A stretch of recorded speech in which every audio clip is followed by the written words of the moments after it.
This episode is brought to you by Athletic Greens. And everybody, I use Athletic Greens every single day. And at the beginning of the year, I decided to prioritize better gut health. I wanted to have more energy, an optimized immune system, and I wanted to take a supplement that actually tastes great. Go figure. So what is this stuff? With one scoop of delicious AG1, you're absorbing 75 high-quality vitamins, minerals, whole food source superfoods, probiotics, and adaptogens to help you start your day right. Tons of people are taking some sort of multivitamin, and it's important to choose one with high-quality ingredients that your body will actually absorb. Right now, it's time to reclaim your health and arm your immune system with daily, convenient nutrition. It's just one scoop and a cup of water every day. Really, that's it. No need for a million different pills and supplements. And guys, look, I've done the same thing. I've gotten all these pills and trying to take everything all at once. I've ended up taking 75 pills. All you need is AG1. That's it. No need for a million different pills, supplements to look out for your health. It's just AG1. To make it easy, Athletic Greens is going to give you a free 1-year supply of immune-supporting vitamin D and 5 free travel packs, which are clutch, with your first purchase. All you got to do is visit athleticgreens.com/DLB. Again, that's athleticgreens.com/DLB to take ownership over your health and pick up the ultimate daily nutritional insurance.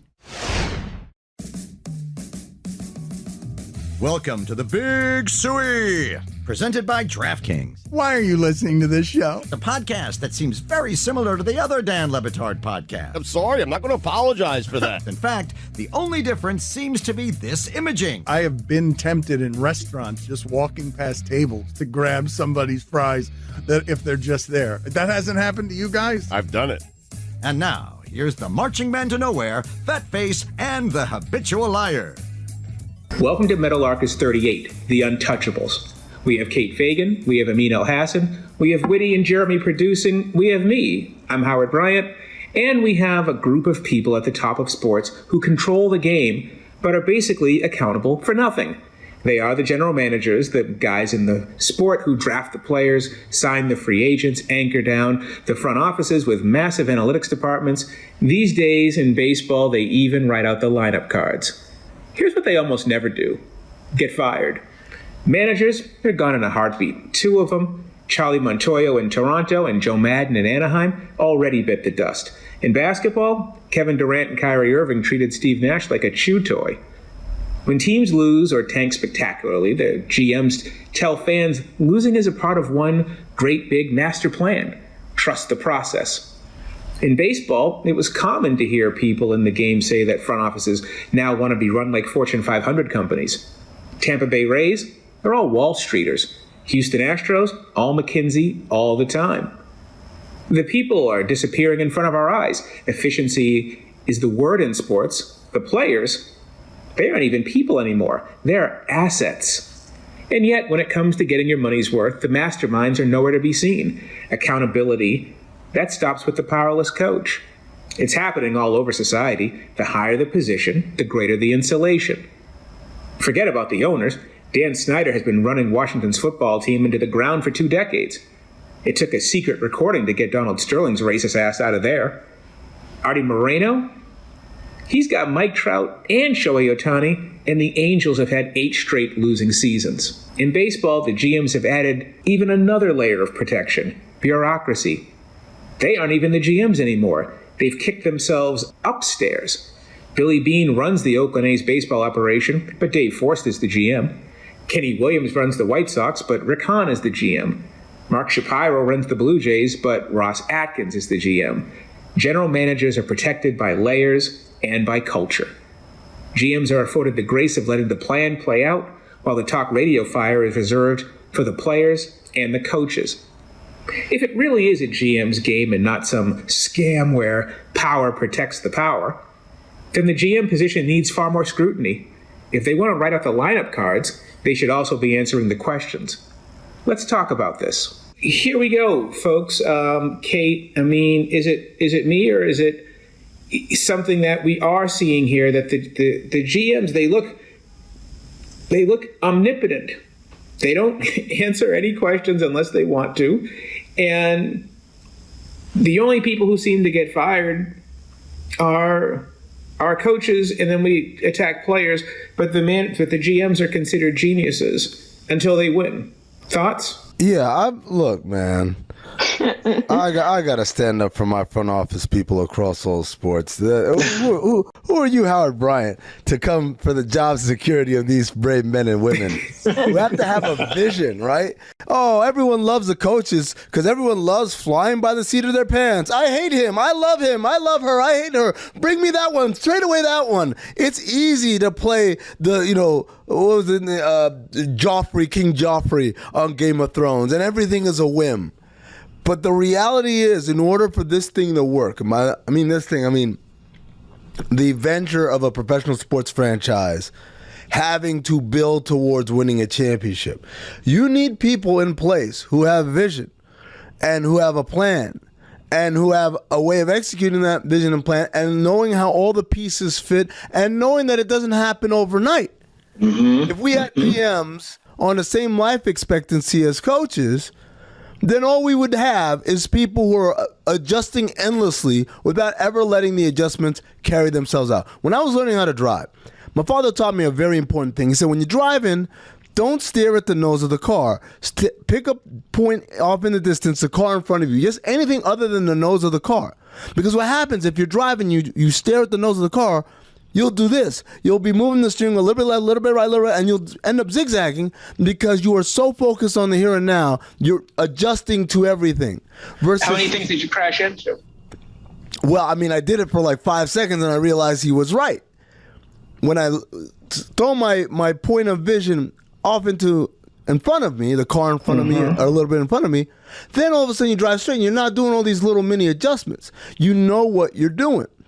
And so it makes no sense to me to argue that GMs, or I like to call them in basketball, chief basketball decision makers, because there's a part in your essay there that I do agree with, this whole idea of I'm in charge, but I don't actually do the day-to-day stuff. Someone else does that. That's a different conversation. But whoever's making these decisions, you can't have them operating with the idea that if this doesn't work out, I'm going to get fired every little move they do, because otherwise then we'll have no direction. And I submit to you, every organization that has a lot of turnover in its front office, like, I don't know, the New York Knickerbockers, what follows beyond it is just a lot of disaster. Okay. I do. Well, have you previously used this learning to drive analogy when describing NBA franchises?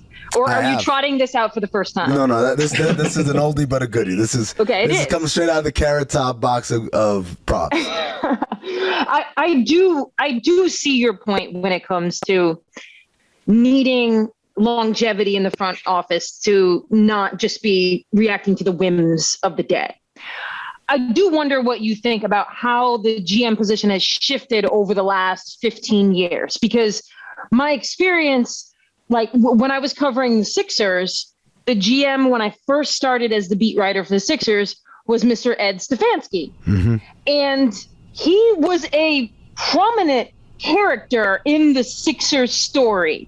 It was at that time, right? Mo Cheeks was the head coach, Ed Stefanski, Andre Iguodala was the foundational player, and Ed Stefanski was as big of a character as Mo Cheeks, and it led to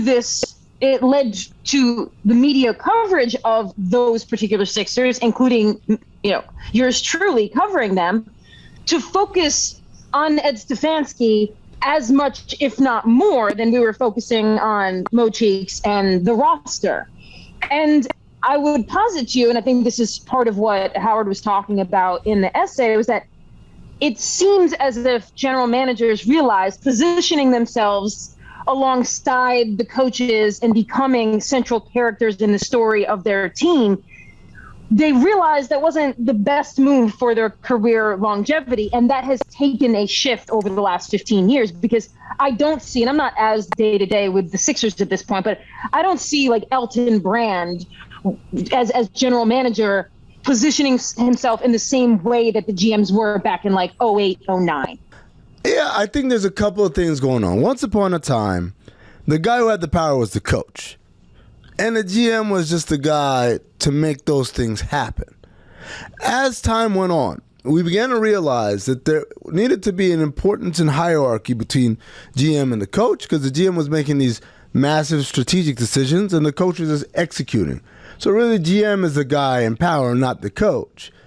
And as that grew, then the importance of the GM to be up front grew. And now we've kind of gone back around where we have a lot of these guys who aren't necessarily basketball guys by trade.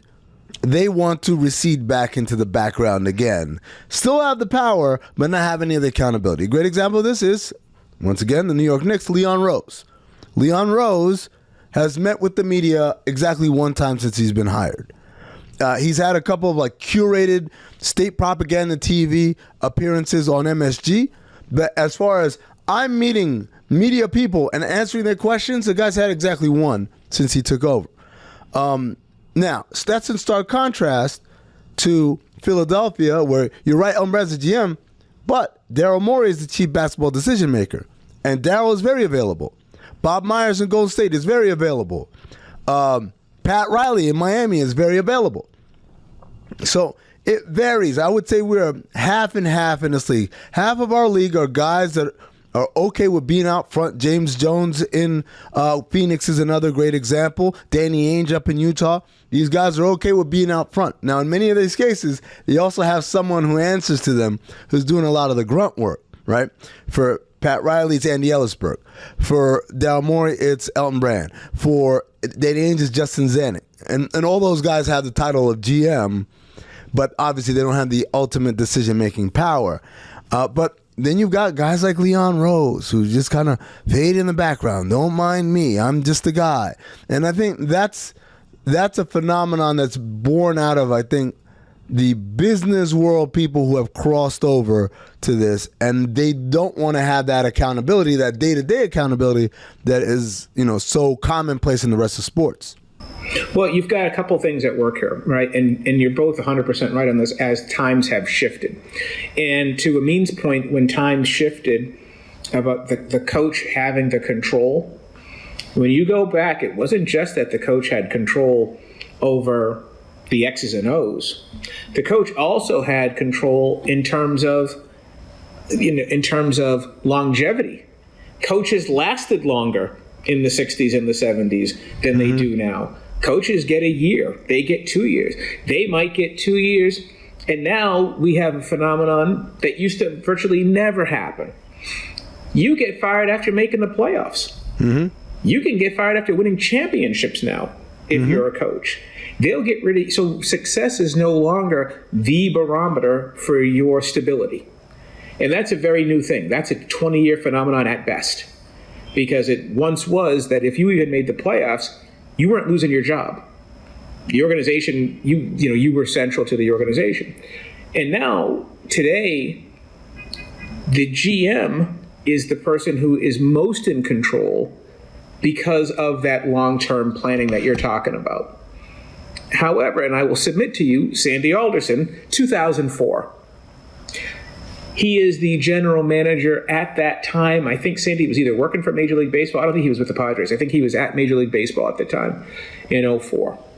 He had already left the A's, and he was telling me a story about when Tony La Russa left Oakland and went to St. Louis, and now the Oakland A's have a managerial opening. And it was Sandy, even before Billy Beane, who was asking the question, and he said, for 150 years, the power of the front office was with the manager. So if the organizational philosophy of the organization was with the manager. So when you changed that position, which is essentially a mid-management position, every time you change the middle manager, the entire organizational philosophy has to shift. That's bullshit. We're not doing that anymore. We draft these players to play a certain style. So just because we get rid of this one position, our entire last 3 drafts no longer fit with what we're trying to do as an organization. And so it's back to the car analogy. It's back to the car analogy, which, by the way, on a podcast, people can't see the ridiculous car driving wheel motion that you're making. The visual prompt, yes. And so Sandy's point is exactly to your point. And, when they finally did hire Art Howe, Sandy said to Art, just so you know, we're not hiring you for your philosophy. We're hiring you to make sure you fit ours. And that has been the fundamental shift in baseball and probably in most of the sports of the last 25, 30 years. Yeah. Well, what do you think about this? So this idea of middle management, and it's tough to label GMs as middle management because I think of like corporate America, middle managers. Well, the coach is the middle manager in this one. Yeah. Right. But even insinuating in sports that there is such a thing as middle management bureaucracy feels like a new. What are you reacting to? I mean, 1,000%. It's all bureaucracy. And it's all relatively brand new. That's what I mean. This bureaucracy feels like an invention of the last generation. It's part of the Moneyball generation. Absolutely. I think. I think it goes beyond Moneyball because I go back to Pat Riley in New York and going upstairs, breaking chain of management, skipping over his GM, Ernie Grunfeld, his president, Dave Checkers, and going straight to ownership saying, in order for me to continue coaching the Knicks, I need to be in charge of all personnel and I need ownership. I need an ownership stake, which of course he knew they would say no to because he had it lined up and waiting for him in Miami. Goes down to Miami, faxes his resignation to the Knicks. Mm-hmm. That dynamic has been around, I want to say at least 30 years. Yeah. Right? Phil Jackson and Jerry Krause is another example. Of Jerry Krause being Phil Jackson's boss, even though Phil Jackson had the power and had the adoration of not only any locker room, but the locker room that had the greatest player of all time, and 6 championships to boot. And yet, he could not survive the office politics and the bureaucracy of Jerry Krause going to Jerry Reinsdorf and saying, nah, we're done with him. Another example of that usurping and that skipping over was what Phil Jackson did in L.A. Basically weeding Jerry West out of a position that he'd had for 25 years or so. So I know now with Moneyball and with the influx of these Wall Street types and all that, it's become a little bit more defined and it looks a lot more like corporate America than it ever has. Many of these dynamics have existed at least since the 90s. Yes, no doubt about that. I think that the difference has been, I think it's the difference in the sports. And I think in basketball, you're 100% right. I think in baseball, it's taken a little bit longer. It took until the early 90s, the mid 90s, which is when this is the time period I'm discussing. Mm-hmm. And of course, Moneyball got a name in the early 2000s. Right. But the dynamic, I think one of the reasons why it took a little bit longer in baseball instead of basketball is because the outsized nature of the manager in baseball is famous. The Billy Martins and the Tony La Russes and the Tommy Lasordas and the rest of them. That position was as famous as any management position in sports. The baseball manager, right? This guy, Connie Mack owned the team, but he was there for 50 years. In that same position. Mm-hmm. And I think you're right. And in basketball, you didn't have that same dynamic in Boston, obviously, but Red Auerbach was the anchor at the GM position at that organization for forever, up until Dave Gavitt took over. So 100%. But what I'm really also getting at here, it's not just who's in control. It's also who is the front-facing person. Just because you have to have a vision and just because you're not looking at the front, the nose of the car, doesn't mean that you can't answer questions. Mm-hmm. It doesn't mean that you don't have to be accountable. And that's the real dynamic of this that I see. I'm looking at this and I'm not thinking just, okay, well, I'm not suggesting that you're supposed to say, let's just take everything year by year and see how these teams go. I'm talking about how when you're talking about jobs and when you're talking about security, not all these guys have a vision that works. They are less accountable than ever. And part of me thinks that is part and parcel with a lot of what's happening in this country. The powerful people are more and more and more insulated than we've seen before. And why is that? I was going to add on to what Howard said. It was one of the things Howard and I were talking about offline was that if we're looking at the NBA in particular, what seems to have happened over the last 20 years is reflected in what we often see in politics, which is people who have power. And if the levers of staying in power are open to them to pull, then of course they're pulling them, which we see all the time. If like whatever political party is in power and they realize, oh, they can make up the lines of the district for the reelection. There is a part of this concept that we're talking about right now when it comes to sports, where what it seems like what is happening is building a deeper thicket of surrounding sports world, which is making it more difficult to get to the word Howard used, accountability, is part of what has happened in the NBA, which is, okay, well, if I'm in power and I can create a structure that will allow me to stay in power for longer, even if it is because I have the vision and I'm looking out farther over the nose of the car, well, of course, I'm going to, inside of my franchise structure, build that out so that I can remain in power for longer. And also, Amin, does that actually mean having that insulation?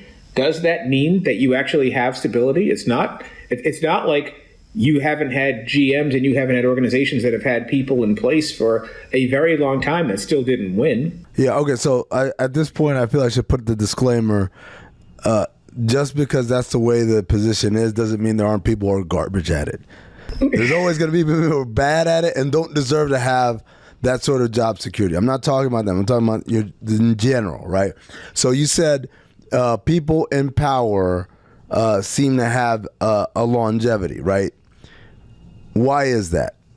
Well, I guess the theory on the table here is that GMs realized, many of them, not all of them, if instead of being central characters in the story of their team, open to the media frequently, and then therefore up for criticism if the team isn't going well, that the theory on the table is like, actually a better strategy would be to remove myself from that ecosystem, create more infrastructure in terms of who actually is accountable at the end of the day if this team has a stretch where they aren't performing as well.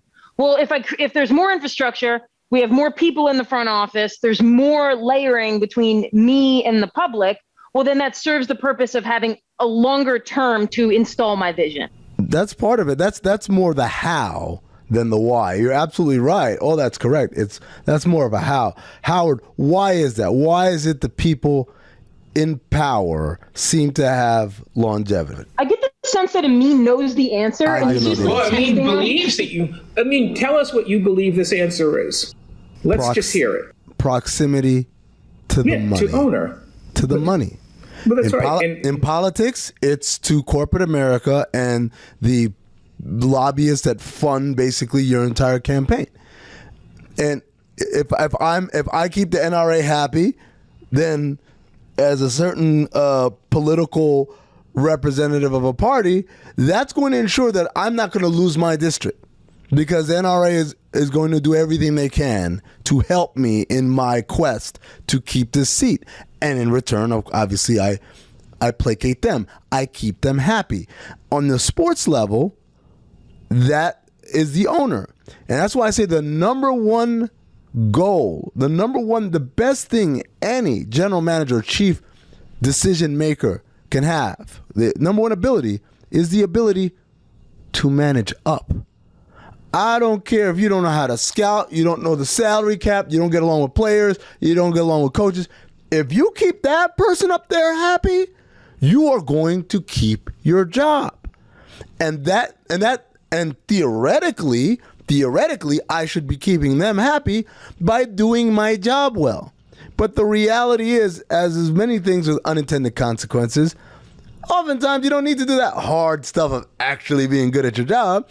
There's a lot easier way, by being like, oh, gosh, shucks, kind of great. Get along with the guy, speak his language, make him feel good, or make her feel good about the where we're going as an organization, or what we like to do, and keep them involved in this, what is ostensibly a toy, and you will keep your job forever.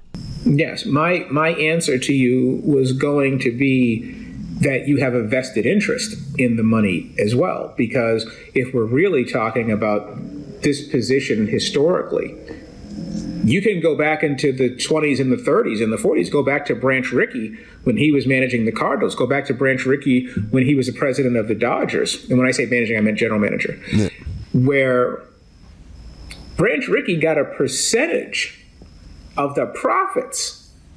He wasn't necessarily always part of the owner class, even though he did have a stake in the team. A lot of general managers, even in the 60s and 70s and the 80s, when the team turns a profit, they get money for it. They get that's part of their bonus. And so, therefore, it begs the question, what constitutes victory? And this is the reason why when I talk to people all the time about, I talk to regular sports fans and I say, look, if you think winning comes first to a sports team, you're crazy. It's a business. If you're lucky, winning is fourth at best. And more than that, winning oftentimes, because sometimes you can win and make money, right? Yes. Sometimes winning and making money are completely untethered concepts. And then sometimes it's either win or make money. And that's the big one. Sports is the only business in the world where we have a second objective other than making money, right? And at Coca-Cola, it's like, hey, man, like, did we we increase our profit margins, or increase our market share? All of it is bottom line stuff. They don't care about winning the Clio Award for the most creative advertising. It's nice, don't get me wrong. They enjoy having those kind of but that's just like, those are trinkets that are so not even close to the concept of our bottom line. In sports, I would argue, like Howard would, that the bottom line still is number one, but at least that winning part is a worthy number two. In regular business, that doesn't exist. So what ends up happening, I'll give you a good example. I work for the Phoenix Suns, and there are two rules I know in the NBA right now that exist because of what we did when I was there. I'm not saying it was my idea. I was there when it happened. Number one, the NBA changed the rule. It used to be whenever you made a transaction with another team, you could throw in, or they could throw in, $3 million in cash just to sweeten the deal, right? And so what ended up happening was we would get to the draft, we would have first-round picks, and we would basically call up usually Portland and say, hey, we'll trade you our first-round pick if you take this bad contract off of our hands and also throw in $3 million in cash for us. And Paul Allen, who was a billionaire, loved draft day more than any other day of the year, just loved the action, would be like, do it. And so there were years we were making $15 million a year in revenue, straight up just of all of people throwing $3 million in for us doing these transactions. And what ended up happening is the league changed the rule, made it so now you can make a total, or you can either take or receive a total of $7 million in a calendar year, in a fiscal year. Meaning you can't just throw in $3 million. At the $7 million mark, it's done. You're done doing cash transactions.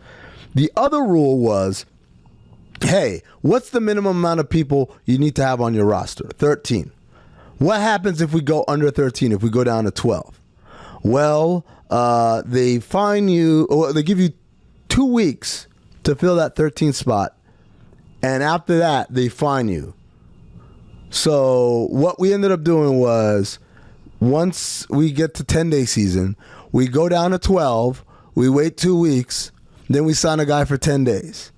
And at the end of his 10 days, we let him go, and then we go another 2 weeks with 12 on a roster, and then at the end of that, we sign him again for another 10 days. Now, well, if you sign a guy to pro-labor. I'm just saying, like, this was our way of, while competing for a championship, we were one of the best teams in the league, also caring about the bottom line in a way that one would imagine a team so close to a championship would not care about the bottom line like that. Stugotz here for my friends over at ZipRecruiter. I'm excited to travel this summer. In fact, I haven't stopped traveling this summer. How about that? Have you ever thought about all the people that make a vacation truly great? It might be a great tour guide or a charismatic bartender. You know, outstanding talent is crucial for a successful business, and if you're hiring, you can find talent for roles like these and more at ZipRecruiter. When you try for free at ZipRecruiter.com/Dan, ZipRecruiter uses its powerful technology to find and match the right candidates up with your job. You can easily review these recommended candidates and invite your top choices to apply. Additionally, ZipRecruiter has a complete set of tools that make it easy to filter, review, and rate your candidates. 4 to 5 employers who post on ZipRecruiter get a quality candidate within the first day. No wonder ZipRecruiter is the #1 rated hiring site based on G2 satisfaction ratings as of January 1st, 2022. So, travel to this easy-to-remember web destination, ZipRecruiter.com/Dan. That's where you can try ZipRecruiter for free. Again, that's ZipRecruiter.com/DAN. ZipRecruiter, the smartest way to hire.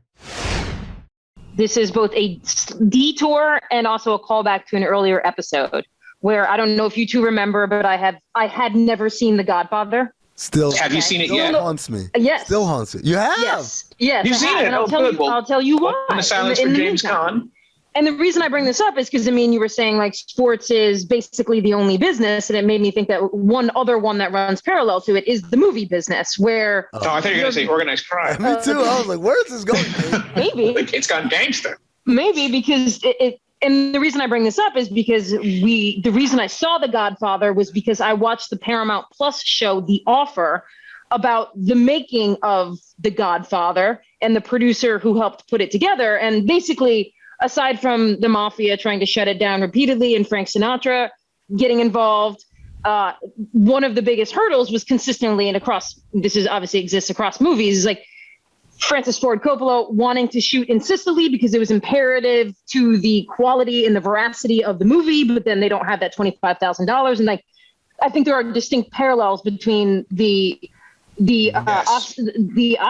ostensible goals of both sports and movies, like to make great films and to, but then really once again, the definition of winning is the definition of winning. But also making a The good Godfather quality movie. is really good, y'all. Like there's a reason people love that movie. I gotta say. Let the record show 50 good. years later, Kate Fagan endorses The Godfather Thumbs up. as a film. Right. Better late than never. Better late than never. Never forget that. Here's the difference, Kate. I would say, oh, you know what? You're right. It is the same. Because I was going to say the director, in this case, Francis Ford Coppola, he's the coach. So he's saying, I need this player. I need Sicily on my team. I can't do it with Hollywood backlot. I need Sicily. And the owners or the producers are like, Sicily costs too much money. The studio, Sicily costs too much money. It's all we can afford is this mid-level exception of a Hollywood backlot. So yeah, I guess that is a good comp. Outstanding comp, and I'm very proud of you, Kate Fagan, because it's important that you have seen this movie. I agree now, and It's what's culturally important to know. Yeah. And what's on the table now is people believe The Godfather Part 2 is even better than Part 1. And so I have that to look forward to. 48 years later. Yeah. 48 years later, Kate Fagan acknowledges that there's a chance that the second greatest movie of all time is actually better than the first greatest movie of all time. Oh, wait, Howard, are you a Godfather 1/2 person? I'm a Godfather 2/1. Oh, okay. All right. There you go. Okay. All right, Howard, it's up to you to attempt to get us back on track here. You know what? I'm happy on the track that we're on, but yes, I will go in keeping in line with the what constitutes winning conversation here, which is what we're really talking about. And to go on with this, when I say I talk to fans and I say it comes fourth, people say, well, really? Well, what comes ahead of winning? Obviously, the revenues come ahead of winning. Number 2, player control is far more important than winning. I mean, you could, especially in baseball, where you can control a guy for 6 years. So absolutely, player control is a big. Guys will get rid of, like the Oakland A's were getting rid of guys 2 years before their contracts were up, just to have control and not have to face their arbitration or face their free agency. And then, of course, the third thing is actual stadium control. Guys are fighting over the revenues that come with the stadiums. And then fourth is what's the product on the field? What's in the standings? Where are we in the standings? if you are lucky, and I think the fans of the Golden State Warriors have been lucky in that they have an organization where they don't want winning to come forth. Of course, they did build a brand new stadium in San Francisco during this time, but these are the considerations. And people want to be much more romantic about it when it comes to the winning and losing, as if sport, winning is the only thing. That Vince Lombardi stuff does not play in today's game. So what I was going to say on this was that, because of that, you sort of have to acknowledge the dynamic, and it changes the coach general manager dynamic as well, because they've got two different missions. They may actually have somewhat of an adversarial relationship, because one has to win now and the other one, as Amin said, has got time to implement a vision. Well, I guess one of the questions too that we're trying to parse here is, does this added bureaucracy, I guess that's what we're kind of calling where we're at now with sports, if we're saying over the last 30, 40 years, debatable. Does this added bureaucracy, what level of the goals does it serve? Because it doesn't appear to serve the winning goal, or maybe you think it does, whereas it serves maybe individual goals more. Well, the need for the bureaucracy has also grown. This is something we didn't talk about why. Why do we need so much bigger front offices than we did in the 80s and 70s across all sports? And I would point to 1983, the invention of the salary cap. Prior to 83, there was no cap in sports. You paid guys what you thought they were worth. You paid what you could afford, right?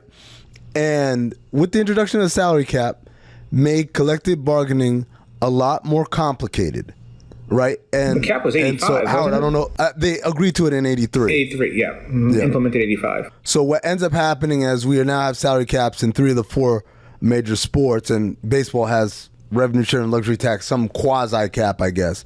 But what it does is it's made it way more complex to say, okay, I'm just picking him, and him, and this is my team. Or her, and her. Like, there's so much more to it. It demands a lot more of an understanding than just who can play and who can't, and how much money do I have in my pocket as an organization. So that requires more specialization and more manpower to be able to keep up with all these things. The other thing is also, with the explosion of all of these sports across the globe and the growth in information available to us, that also needs a lot more bodies, a lot more labor in order to process that information that is now coming to us from China, from the Cameroon, from Finland, where it's all over, from Australia. You've got more information in general, and then more information coming from more different places. That all requires, I believe, more people, and be people with a different skill set than run high pick and roll and trap them on the sideline. Well, the job isn't just the job anymore. It's exactly right. When you're looking at what we're actually talking about, the GM used to actually sign players and trade them, and now the assistant GM is doing all the contracts. That the assistant GM, those guys aren't even part of it anymore. And then you may have some organizations where the position itself has virtually nothing to do with basketball and with the actual day-to-day what's taking place on the court, or baseball, football, whatever. I mean, it becomes a money job. And one piece of this that I've always found sort of fascinating is speaking at length about what the actual job is. And I do believe that the insulation, I think that the insulation of these positions is mirroring what's happening in the country. There's no doubt in my mind. Just like I think that we'll be talking about the number of companies that are suddenly, that are suddenly unionizing. I mean, all of this is its own battle. Like, for example, I think that HarperCollins, the editorial assistants, have already authorized the strike date. We've already seen it happen with Amazon. We've seen it happen with Starbucks. We've seen the rise of unionization happening at the same time. We have this same isolation, or the way that these general managers and the way that these top positions are distancing themselves. At the same time, you're starting to see the labor battle, trying to bridge that space. So this is happening across the board. Yeah, I think just Howard, I was reading this article last night, like a New Yorker article about the huge upswing in sales of yachts, super yachts, and giga yachts, which this isn't exactly right, but a giga yacht being like a yacht longer than 283 feet or whatever the specificity is. And that in the last year, super yachts were doubled in sales. And now we have, for various reasons, because it's basically the last remaining place where you can really distinguish yourself as like, fuck you money, is by having a yacht. And you can have a level of service on a yacht that really wouldn't be respectable in everyday life. You couldn't have 53 servants at your home and really be it's still a functioning member of society. But on your yacht, you actually can have 7 people working for every guest that's on it. But I digress there. But my point being that part of the article was talking about how the number of billionaires who can afford these yachts, has gone up whatever tenfold. Whereas the actual minimum wage has only gone up 20% in the last, 20 years. So I don't know I know that's directly related, Howard, to what you were saying about like this escalating gap. Do you think that is existing within the way the general managers are trying to align themselves more on the higher end of the work structure of a franchise, being closer with the owner than they are with the on-court product? Well, it's weird because compensation is the only place where it still is upside down. Coaches are still, on average, higher compensated per year than the people who employ them. The same is true as you go down the list. Like your associate head coach is going to get paid a lot more than what your assistant GM is making. Your assistant coaches get paid vastly more than what most of your front office people get paid. So it is still kind of an upside down pyramid almost, where the people, the players are the highest paid, and then the people who are ostensibly their bosses get paid less than them, and the people who are their bosses get paid less than them, until you get back to the owner, who again makes more than everybody combined, pretty much. So I don't know, but definitely the alignment with the money, right? In the same way that, what does your average congressman or senator make? Their salary on the books is actually quite modest, right? Comparative to the power that they wield. That's right. The opportunity to make money, however, is very, very high. Exactly. Because of their proximity to the money. And you'll see this a lot with front office people. Their salary is something, and then you'll see they got into some business venture that has nothing to do with the running of their team. Oh, by the way, the owner you mean like of buying the team, a soccer team? For buying an ownership, exactly. Amin, are you suggesting also that they are close to the strings of power where maybe they have early access to making better investments? All of the above. All of the above, exactly. Yeah. I was going to also argue, too, that for all the things that we're talking about, there's one piece of this that is sort of immutable, and that is the accountability piece of it. There's no question that the job is shifting. There's no question that the job is more complicated. There's no question about any of those things. What there is certainly a conversation to be had is your distance, decision maker, from the end results of what you do.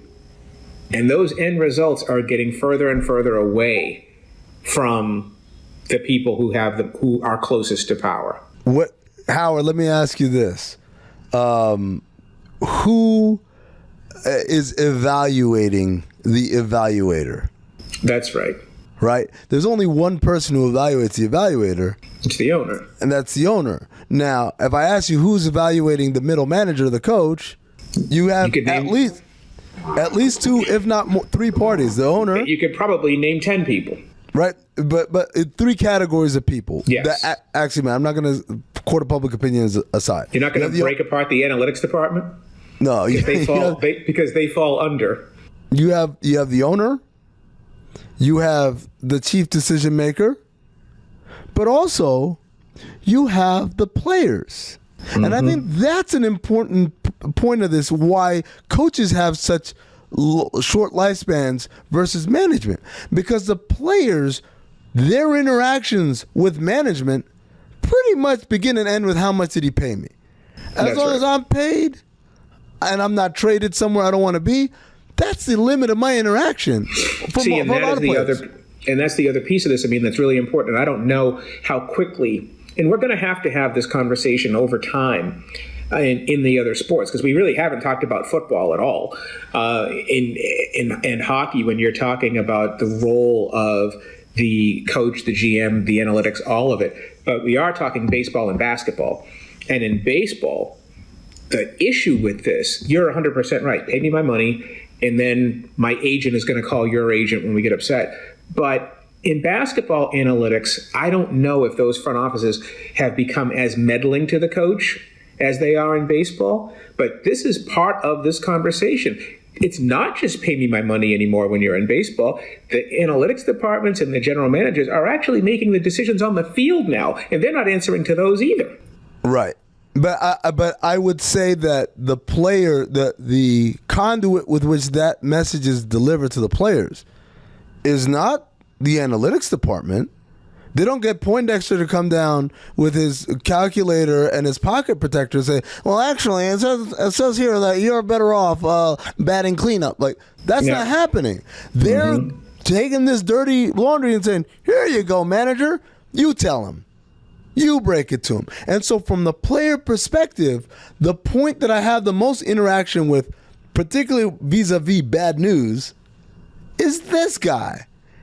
And so, and the player, obviously being one of the loudest voices in the organization, has the opportunity to paint the manager / head coach in a light that is not forgiving to them, versus the interactions that they have upstairs are so limited. They're like, I don't know. Like, what was the last time a player said, man, we suck because that guy made the wrong trade or wrong draft? They don't think like that. They think, man, if coach had just put me in, man, if coach had just, that's how they think. And that's the result. The only time they have an animosity upstairs is when they didn't pay me my money.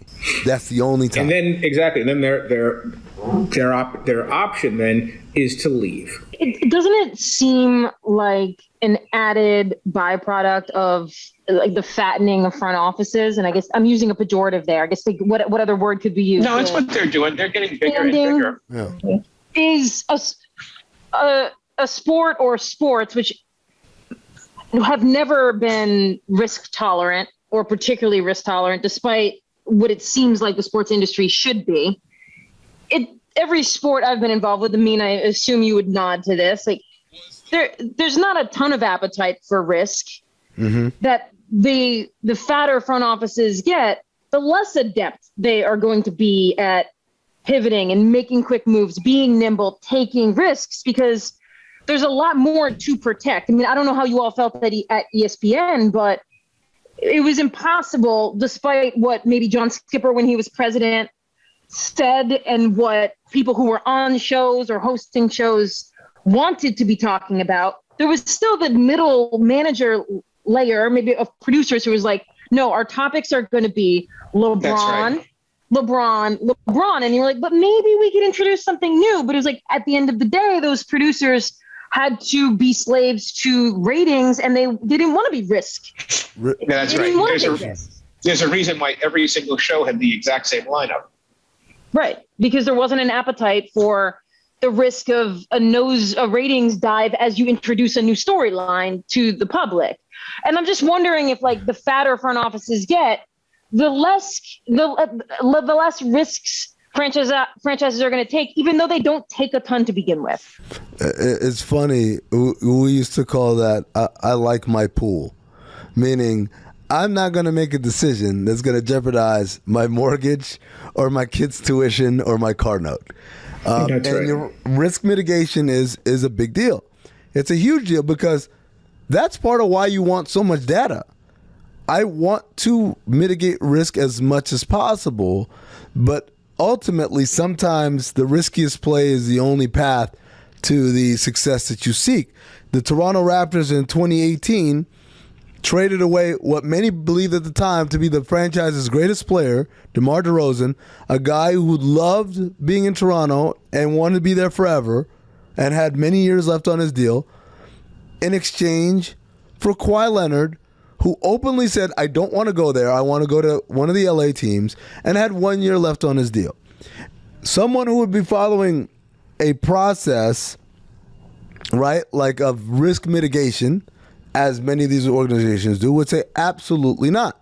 The risk is too high. You acquire the guy, he doesn't want to play, he sits out. Even if he plays, he's got 1 year left, he leaves. But Masai Ujiri and Bobby Webster said, no, this is worth the risk. And they ultimately proved to be right because they won a championship. Now, had they not won a championship, had they gone to the conference finals and lost, which was very likely because they were down 2-0 and down big in game 3 against Milwaukee. Before rattling off basically 4 wins in a row. Had none of the Warriors got hurt, they would have got annihilated. Will we still look at them as these bright, risk-taking people? No, because that's not how sports is. We play everything by the result. It's like the coach who says, let's go for it on 4th down, and if they make it, oh my God, what a genius. And if they don't, they should have punted, you blew the whole game. And there is no in-between. Or in 1972, when Gulf Western wanted The Godfather to be 2 hours long, instead of 2:45 to 2:55, because they wanted more showings on every screen. And they were like, there's no way we can take the risk of putting out that long of a movie when the data is showing us it needs to be 2 hours. We can't take the risk that it's 2:50 and that people are going to love it. And no, so these things are mirrored. The greatest analogy in Meadowlarker history. Exactly. That is a winner right there. And then, and then the studio said there's no way you can have Al Pacino, and Coppola was like, I'm trying to win here. Mm-hmm. Isn't it phenomenal to me that the studio wanted Robert Redford or Ryan O'Neal to play Michael? And when you look at Michael, you've got to have dark hair to be. You've got to have that look. And they wanted a Northern Italian. Michael Corleone couldn't be played by Robert Redford? or Ryan O'Neal. Yeah. God bless them. You see what happens? Sometimes you can't give the studio what they want. And then Coppola wins. See, I was right. And now Godfather 2, of course, gets to be same length and is even more daring than the one before. But the point remains is that there is this labor tension between, what is the goal? What is the goal? And as long as the goal is something other than winning, then you're going to have these tensions because there are going to be enough people who will look at the end result and say, well, wait a minute. Why is it that all of your movies suck and you still have a job? Are you reading this Rolling Stone piece on DC and Warner Brothers right now? Yeah. Oh my goodness! Right? Once again, it's a shit show. And in that case, it's like everybody's losing their job. Stakes too high. Kate Fagan, final thoughts? Amin, final thoughts? Or do we just leave it on this? Hop on Rolling Stone and just read the story of the DC universe and Warner Brothers, and you will thank all of us for the suggestion. Final thought. Oftentimes that coach who proved management wrong and ends up winning is given too much power and ends up ruining it all. See Godfather 3. On Labor Day weekend 2018, Sean Sinisi walked into a McDonald's bathroom. He dialed a friend to talk him through his misery while he shot a needle in his arm. That evening, Sean died, and his death became the first connected to the sexual abuse of Jerry Sandusky. Sandusky's crimes against children have rocked Penn State with fallout for a decade now, but this is not a story about Jerry Sandusky. From Advance Local and Meadowlark Media, this is the Mayor of Maple Avenue, I'm Sarah Ganem, and over the course of this series, I will tell you the story of Sean Sinisi and what I've learned about how the healthcare and justice systems that are designed to serve people like Sean instead failed him over and over and over. The Mayor of Maple Avenue. Available now on Apple Podcasts or wherever you listen.